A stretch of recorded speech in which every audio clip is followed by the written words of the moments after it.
And hello, YouTube, and welcome back to another episode of The Zone TV Movie Entertainments with me, your host Jonathan, once again bringing you my thoughts and review for a very strange and odd film that I recently came across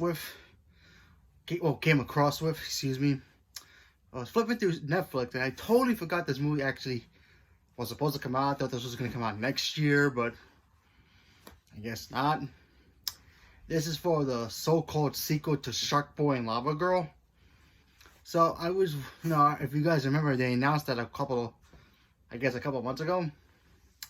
And they said that, oh yeah, new Shark Boy Lava Girl movie coming out. From the director of the Spy Kids franchise was going to be a part of it. Robert Rodriguez, I believe. So I was like, oh, I forgot about this one. So I checked it out, see how it was. Just to see, what kind of film it is. And I remember watching the first Shark Boy and Lava Girl, and it was alright, what, as a kid, it was whatever. I rewatched it again, and then I watched this. Not so good. So the main plot of this movie, first of all, this movie has Pedro Pascal in it, so that was interesting. So I was like, okay, something a little odd for him to be a part of something, but I guess whatever pays the bills, I guess. So basically, this movie tells a story about a bunch of superheroes that, they protect the city. They work with a government organization that, helps them deal with, natural disasters, alien threats. They give them a call and they come, they do their job. And they all have kids. At some point, they all have kids. And then something happens where an alien invasion happens and all the superheroes get kidnapped. And then, of course, the kids have got to believe in themselves and use their powers to save the day. So I watched it, and then I cried. Not because it was sad, not because it was emotional, not because it was brilliant.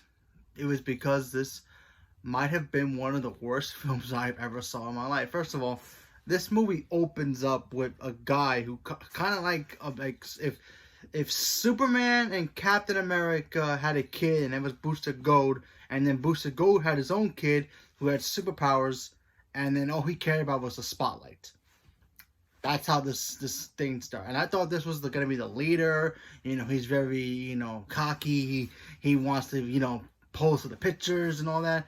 No, he's not even the leader. He's just, he's, I guess, the strongest character there. And then you have Pedro Pascal, who's the leader, apparently, but he has like no powers, or he has like a power, like Jedi powers apparently, and he can grab like energy swords or something like that. It was just weird. You could tell how bad this was because it had the whole Spy Kids theme in this, with the whole colorful, the way that thing's all colorful. And then there's this one moment where the main, I guess, Superman guy, he's flying up to space, and he's trying to see where the aliens are coming from, and he poses with a selfie stick. Yeah, once that selfie stick came out, I knew I was in for trouble. Oh, it gets worse. You get to meet the other superheroes. You got a girl who can sing energy out, which sounds cool, but she did it in like a weird, creepy way. It was just bizarre and stupid. You got one guy who was like really fast, kind of like the Flash, but he does it really quick. He's not super fast, but I give him a pass because of the actor who plays Han from Fast and Furious. And I keep forgetting his name. He's awesome, so I'm giving him a pass for that. Him and Pedro Pascal, I'll give them both passes because it's not their fault. Maybe they need the money, whatever. Oh, I'll give them a pass. Everybody else in this movie, I have no idea who they are. I might have seen them in something, but I don't remember. And seeing this movie made me want to think, yeah, why do we have superhero films?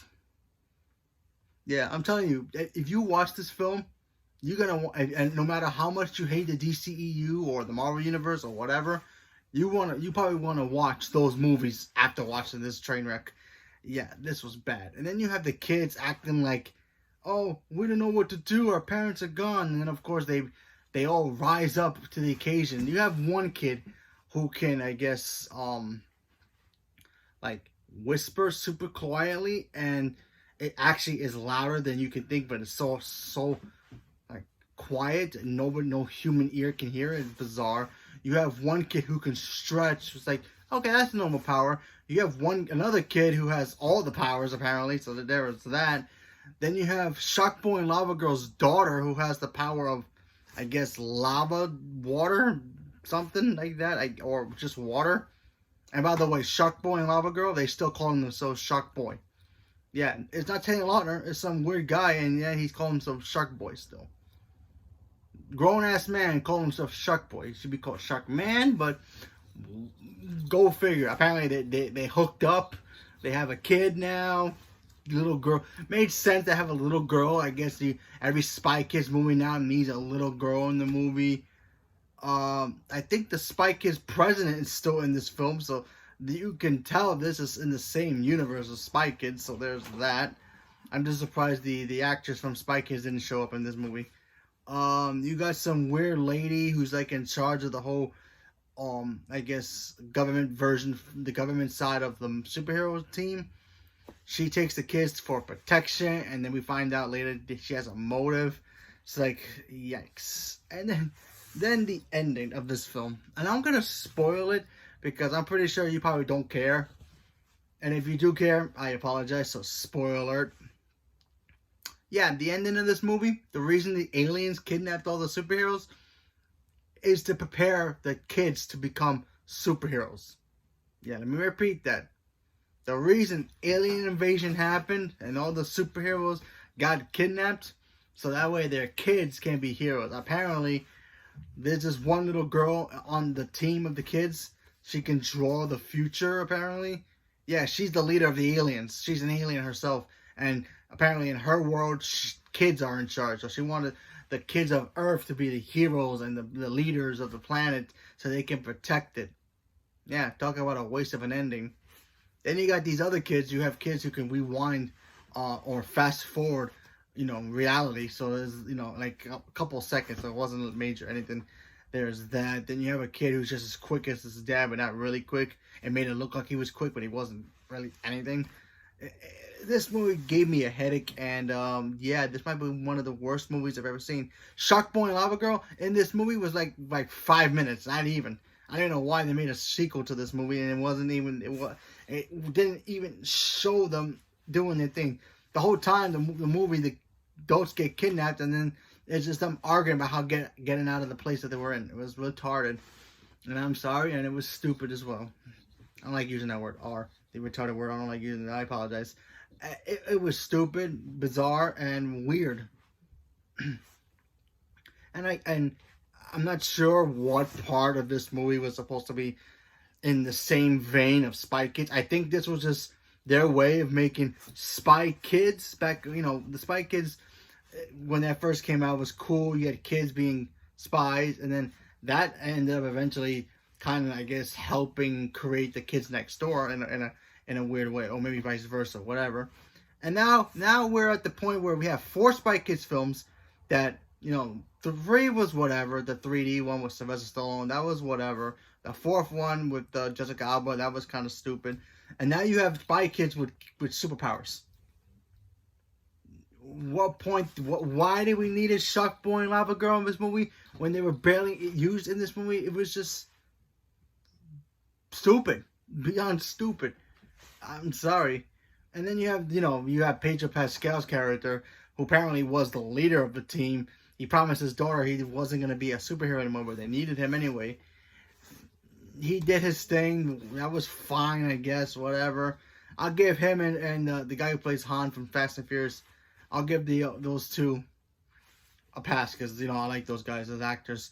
But everybody else in this movie was horrible. Actually, you know what? I'll give one more person. There was one character here that wasn't too bad, and it made sense because I think it's the same pattern as Spy Kids. The mentor who teaches everybody about the gadgets or how to use superpowers, and that was the Pedro Pascal's character's mother.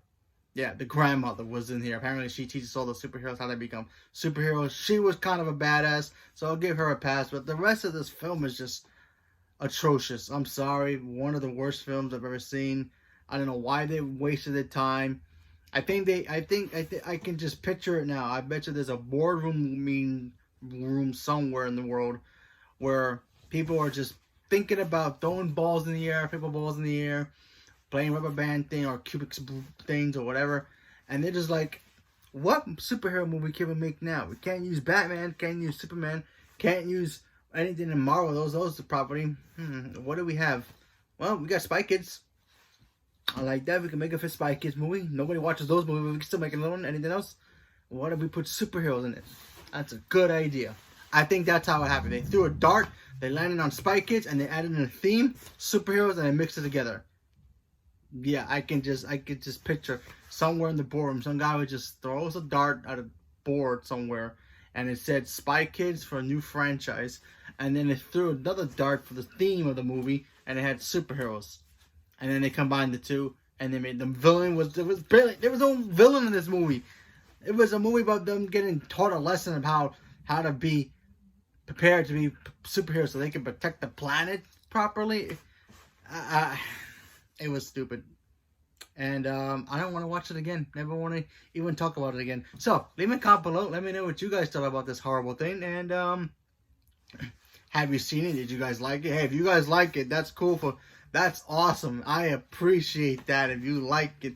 But for me, no thank you. I ain't watching this ever again. This is a train wreck. And, you know, God bless you if you do watch this movie and you actually liked it.